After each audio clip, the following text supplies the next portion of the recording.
Hello and welcome to the Dad Whisperer. I'm your host, Dr. Michelle Watson, and you know that my goal is to help dads become heroes. And today I've got an extra special treat for you because I've got someone joining me today that you are going to want to listen to. So now while I'm kind of getting your interest up, let me just start by saying you know that the template every week is on your mark, get set, go. On your mark is the topic, get set is putting stories and stats to fill that concept in, and go is your action step. And if you want to listen to any of these broadcasts on iTunes, just go to the Dad Whisperer. You can listen to them, subscribe to them, and always listen to these interviews and these conversations later. So today, the guest that I have joining me in the studio is my friend and best-selling author, Dr. Greg Jans. Now, there's a really good chance that you've probably already heard his name because listen to this. He's written 35 books. Are you kidding me? Just to name a few of them: Healing the Scars of Emotional Abuse, How to De-Stress Your Life, The Body God Designed, God Can Help You Heal, The Molding of a Champion, and one called Don't Call It Love. Listen to the subtitle, Breaking the Cycle of Relationship Dependency, which is a book that he wrote with Dr. Tim Clinton. And we'll be talking about that a little bit later. You may also have heard of Dr. Greg Jans when you've heard him on CNN or Fox or ABC or CBS, or read an interview he's done for the New York Post or Associated Press, Family Circle, Women's Day, Huffington Post, Psychology Today. Okay, need I say more? He also founded a treatment center in Edmonds, Washington in 1984 called The Center, a place of hope, where he and his team treat addictions, eating disorders, depression, anxiety, and they're really focused on what they call whole person care, which I love. Mental, emotional, physical, spiritual. He's been married for over 25 years and is the father to 2 sons. And you all know that the main focus here on the Dad Whisperer is to fathers and daughters. But the topics here are also applicable to dads and sons. And though Dr. Greg isn't a dad to daughters, he's a father, like I said, to 2 sons. And he's counseled so many women that he brings his insights even into his counseling, into the books that he's read. And let me tell you one more story before we start this conversation. I met Dr. Greg Jans in 2011 when both of us were in Colorado speaking at an eating disorders conference. And I remember being so struck by the way that this man asked God for wisdom when he knows he's in over his head, even as a clinician. So here we have this seasoned expert, well-respected in the nation and the world, who is saying, God, I'm lost here. Can you come meet me? And his humility is something that has so impacted me. And I'm drawn more to his wisdom because I know he's drawing on God's wisdom as he impacts people in the work that he does. And a few years ago, I read a book that he also wrote called Every Woman's Guide to Managing Your Anger. Okay, how many men write about women's issues? And I was blown away at the way he started out by saying that he knew we as women would think it's strange for him to be writing a book to us as women, but he won me over as he humbly and powerfully shared how he has come alongside so many women as a counselor over the years that he wanted to help us. And he brought scripture in a way that made it come alive. And I'm telling you, people, we have a treat today by having this man join us. And all I want to say is I cannot recommend his books high enough. So, Greg, thank you for being here today and welcome. My goodness. Well, it's good to be with you. And I love the topic, and it's dear to my heart. Well, I love that. So today, the topic, the On Your Mark theme is Insights About Fathering from a Relationship Expert, Dr. Greg Jans. Well, now let's do the get set part where we're filling in the conversation about you as a relationship expert. Maybe you don't consider yourself a fathering expert, but a relationship expert, and we know that all falls in place together. But before we get into our questions and answers, I would just love for our listeners to get to know you a little bit more first, Greg, specifically when it comes to the topic of fathering. So tell us a little bit of your story about your upbringing and how your dad modeled to you what being a father looks like. You know, I grew up in the Bible Belt of Kansas and the wheat fields and the dust of Kansas. Uh-huh. And so I am the oldest of 2 in my family. And I have a sister. Mm-hmm. And so I think back with my father and what did I really carry? He taught me about faithfulness. And it was faithfulness to not my mother, but it was faithfulness in a relationship.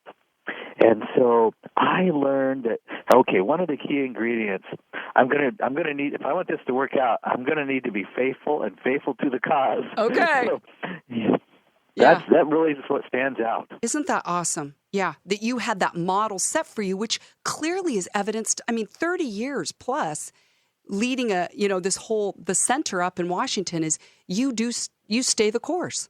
Your loyalty is clearly a reflection of your dad. Now, you said that you have a sister. From what you watched, was your dad's relating to her different than it was to you, or was it a lot the same? Well, that's a good question. I think with my sister, there's this specialness in a father-daughter relationship.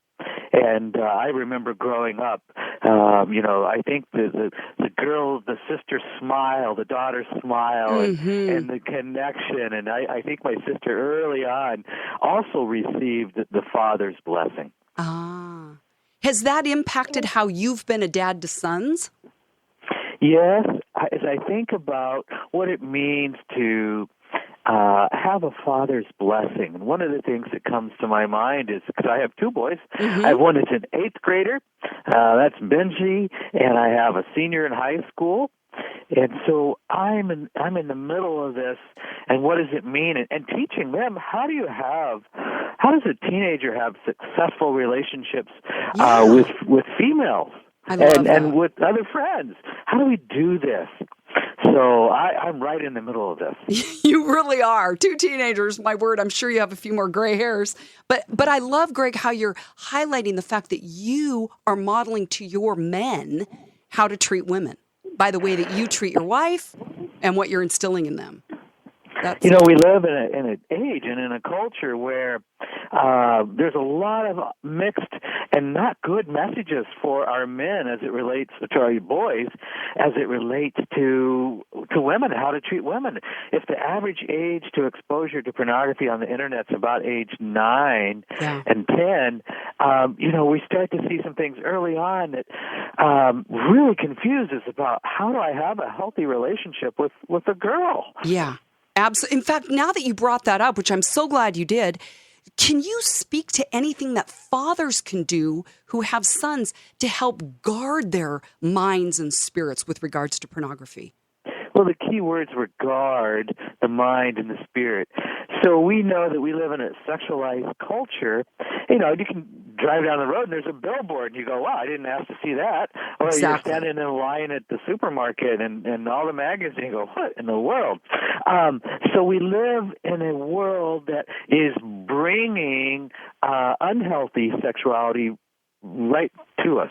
Absolutely. And so we have decisions to make every day. So we need to teach, and our girls too, but we need to teach them we got to make good, life-giving decisions every day. So, where am I going to dwell? Where am I putting my mind? And why is that important? So we talk about, when you say with boys, well, we just keep it an open topic. It doesn't mean we talk about it all the time. Right. But we talk about one of the things that we do one night a week, we have a digital dinner, and digital dinner means we can talk about anything technology. And it's the one time we can do that. So we're, it's like, what are kids into? What are the apps? What have you ever received an inappropriate picture? Just have a time and place where we talk about these things versus pretend they don't happen. That's because awesome. It's out there, and we got to help our kids, help our boys navigate this. Yeah. So do you think it's even okay, as I'm speaking to you as a father and a clinician, to have dads regularly checking their kids' phones and their internet? Or you think that's too invasive? No, I think we've got to decide what are our family values and then what's our technology values. Mm-hmm. So we have a technology agreement. Beginning every year, we review it together. And at my 8th grader this year, at the New Year, said, Dad, I don't need to. We've already done this. Don't you know? I've already signed it. And I said, oh, no, we're going to look at it.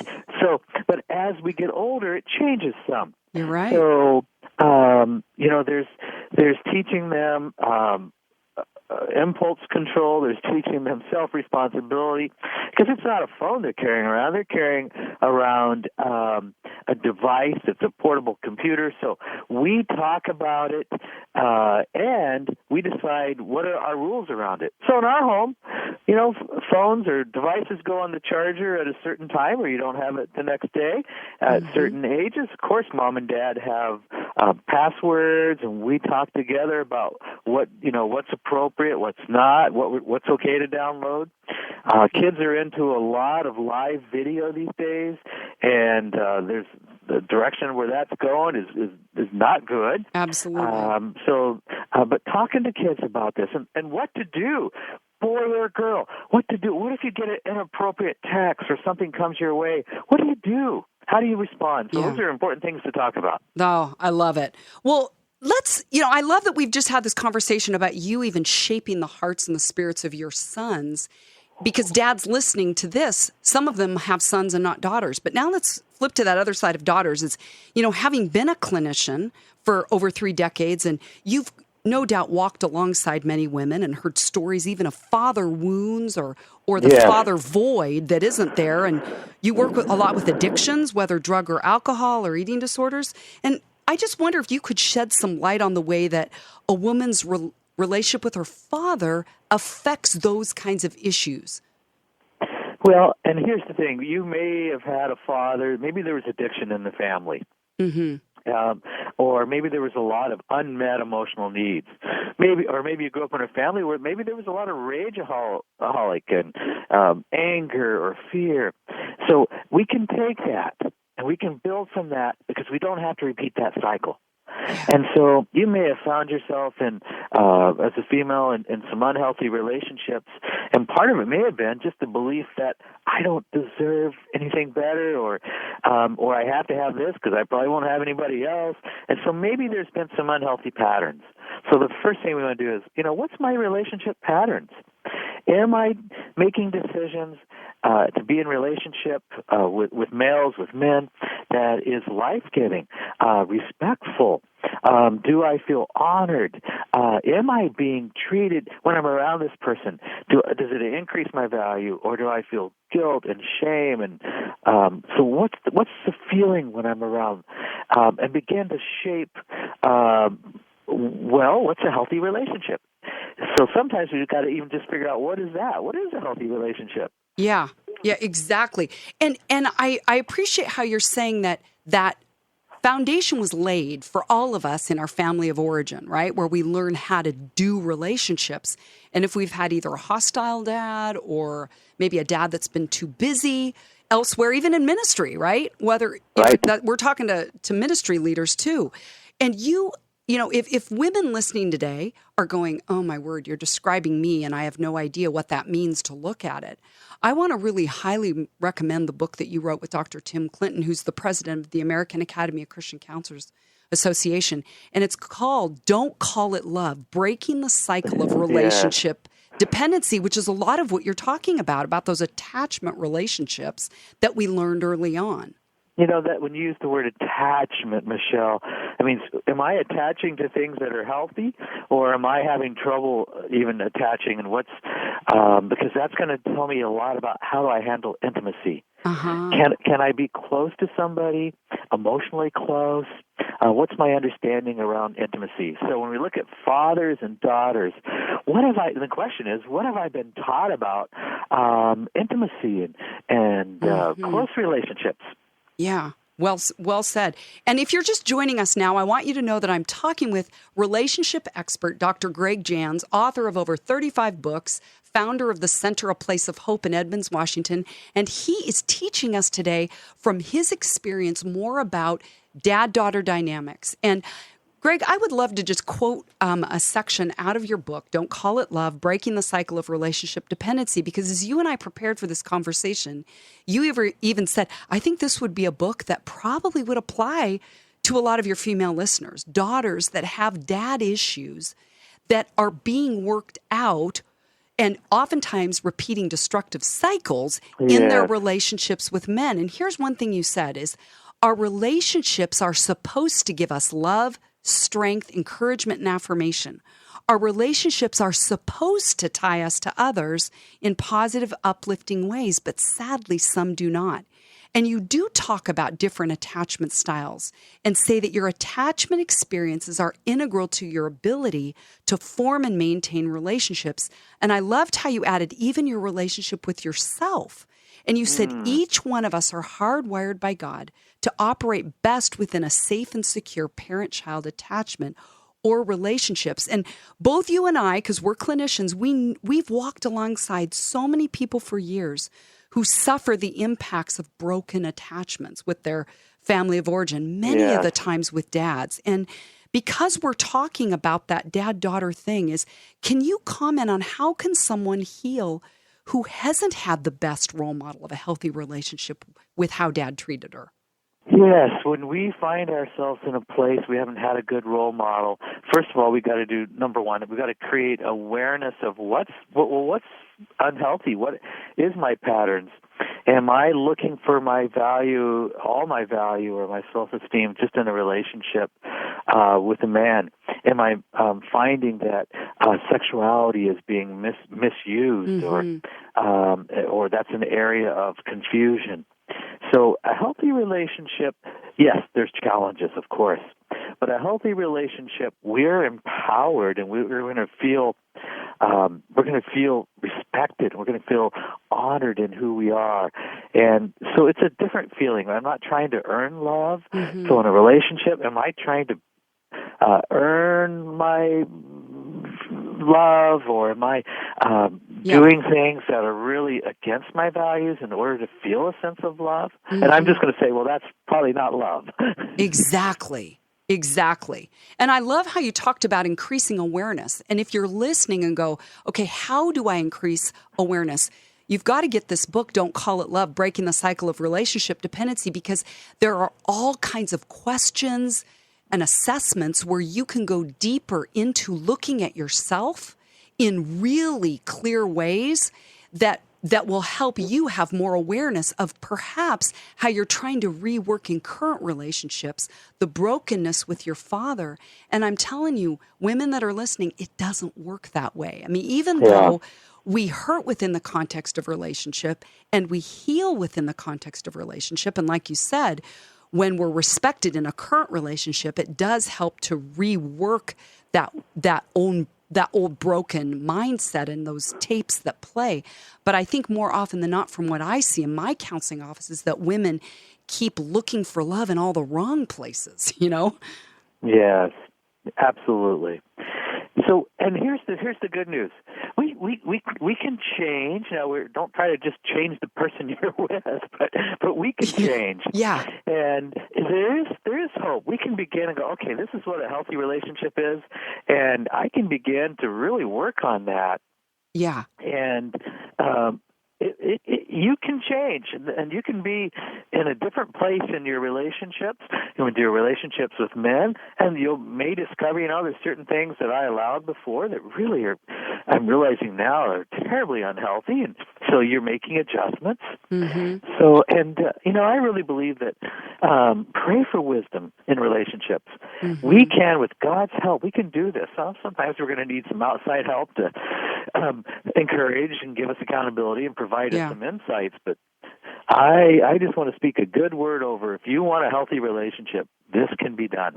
Oh, I love that, because if a woman hasn't had a father figure saying, you can heal, you can change this, you can move beyond the brokenness that was handed down to you, you're telling them. I mean, Greg, it almost seems like, in a way, when you just said that, I have this sense that you're being like a surrogate father. If someone didn't have a dad. Have you ever been in that role with any of the women that you've counseled or at the center where they've said, you know what, you've been like a surrogate dad to me? Well, one of the things that my hopes would be is that if they can have a healthy relationship and with me, and we can model what's appropriate in boundaries, and because we can use this as a springboard then for other relationships. So my hopes would be that I've been a healthy model for them, and they've learned, how to be treated appropriately. Mm-hmm. That's beautiful. Because the center treats women 18 and up, I imagine that a lot of your focus is on adult women. And I wonder, Greg, could you just speak to what effects do you see that fathers have even with their adult daughters in terms of healing? It could be the person, let's say she's in her 30s and she's here and she's still struggling with a father wound or not feeling validated, not feeling that she was good enough for her dad, or felt that she was always criticized. And so she's here today and she's struggling, she's depressed about herself. And we want to be careful. We can't just say, "Oh, it's all my dad's fault." So we're not going to carry a spirit of blame, but we want to understand, well, what happened here? Yeah. Okay, so maybe what I've got to do is, even though I'm an adult, maybe there's some forgiveness that needs to come in play, or maybe I need to also release that, he's never going to necessarily change. It's me that's going to change. And I may have gotten some faulty messages about who I am. It's the dad who may have said, "Well, why can't you be more like your sister? Look at her." And you never felt like you were good enough. Yeah. Which I think is a beautiful segue into another thing I wanted to bring up today, because at the end of that book on Don't Call It Love, you and Dr. Tim talk about how spiritual dependency overcomes relationship dependency. And here's something that you wrote in there. As you grow in your knowledge and understanding of and trusting God, we believe you will become closer to that secure attachment. And you have worksheets that can guide someone, as I said earlier, through a healing process. Because for those who haven't yet bought that book or worked through their, quote, dad issues, could you offer one practical step toward healing in terms of a relationship with God as a heavenly Father that could help to heal that wound with a father? Yes, one step you may need to do, and just sit down with a journal and just say, "Oh, Lord God, show me." And I want you to, you're probably pretty familiar with the shortcomings of what you feel like you didn't get. But I also want you to take and go, make some notes about what your father did that was good. And you go, "Well, I can't think of anything." Well, it may be as simple as, did you have food and shelter? Yeah, I did, but I never saw him. I didn't know him. Well, what was good? I want you to be able to, and we're going to build upon what was good. Now, today, for fathers still alive, and maybe you still have a relationship with them, are you holding on to some expectations that he's going to suddenly change from where he was, and maybe there's times where a dad may go, "Oh, I do see," and there's forgiveness and there's a new establishment of a relationship. That does happen, but other times it doesn't. So, but you need to know you can go on with your life, and God can bring other healthy men and role models in your life, and you can have really a redemption of needs met in a whole different way. So our earthly fathers, for whatever reasons, could be addiction, could be other things. Maybe they didn't learn about how to be a dad. Maybe they came from a family and it's been a long legacy of just unhealthy relationships, and they didn't know how to be the best. So we just need to put that in its proper place, because your well-being today doesn't have to be dependent upon what you got or didn't get from your father. That is such a life-breathing way to put it, Greg, because I can even say for myself is the more I've heard stories from my dad about what he didn't get, and it has given me more compassion in my adult life to relate to my dad in a different way, because I appreciate that you brought up the idea of expectations, because I've had those with my dad. And then when he doesn't fulfill them, right, it hurts all over again. And really saying, God, you as a father are the only one who can truly meet my deepest heart needs. You don't let me down. My expectations from you get met. And I so appreciate you highlighting that. Well, we've only got about a minute left. So I always like to end each program with a go plan of action, a go step. If you were to offer one piece of advice to dads who are listening today, you've just given some great insight to daughters who are listening. But what is one way that a dad could put his heart of love into action this week with his daughter? I think one of the things you could do right away as a dad is think about the words that you're using and use words that represent gratitude. And even to say in some way, I am so glad that you're my daughter.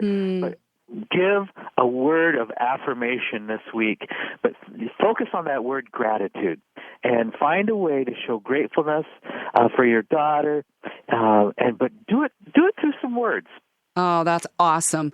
Well, on your mark today, the topic has been insights about fathering from a relationship expert, Dr. Greg Jans. If you want more of his resources, you can go to his website, drgregoryjans.com, Jantz, and he has blogs there and resources, links to books you can buy. You've heard from him today, and I just want to thank you so much, Greg, for joining us today. It's been an honor to have you on The Dad Whisperer. Oh, it's good to talk with you, and such a great topic. Thanks, Greg.